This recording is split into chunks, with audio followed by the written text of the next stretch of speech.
Time management is very important. আমরা বাসায় বসে তোমরা যখন এমসিকিউ সলভ করো, রিল্যাক্স এমসিকিউ সলভ করো, কোনো টেনশন নাই, কোনো প্যারা নাই, কোনো কিছু নাই, ঠিক আছে? 30টা এমসিকিউ তুমি 1 ঘন্টা লাগায় সলভ করলা, সব হচ্ছে, তুমি খুব হ্যাপি। এটা কিন্তু একটা ভুল, এই ডিলিউশনে ভোগা যাবে না। তোমাকে সবসময় মনে রাখবা যে এক্সাম হলে এক্সট্রা প্রেশার থাকে। তোমার যদি এক্সাম হলে যদি 30 মিনিটে 30টা এমসিকিউ সলভ করতে হয়, তুমি বাসায় 30টা এমসিকিউ সলভ করবা 20 মিনিটে। কারণ বাসায় তুমি রিল্যাক্সে আসো, ফ্যানের নিচে, এসির নিচে বসে পড়ালেখা করতেছো, বাবা মার সান্নিধ্যে পড়ালেখা করতেছো, এর থেকে রিল্যাক্স এনভায়রনমেন্ট আর হইতে পারে না। পরীক্ষার হলে যখন যাবা, নতুন পরিবেশ, চারিদিকে নতুন মানুষ, টিচার একটা কথা বলবে, তোমার সাইন করতে আসবে, খাতা এই করবে সেই করবে, you will be in panic situation. সুতরাং টাইম ম্যানেজমেন্ট খুবই ইম্পর্টেন্ট।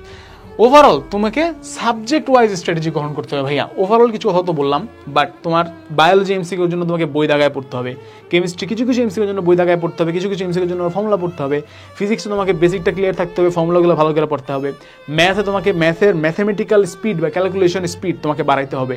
সুতরাং তোমাকে সাবজেক্ট ওয়াইজ স্ট্র্যাটেজি আসলে আফটার অল গ্রহণ করতেই হবে।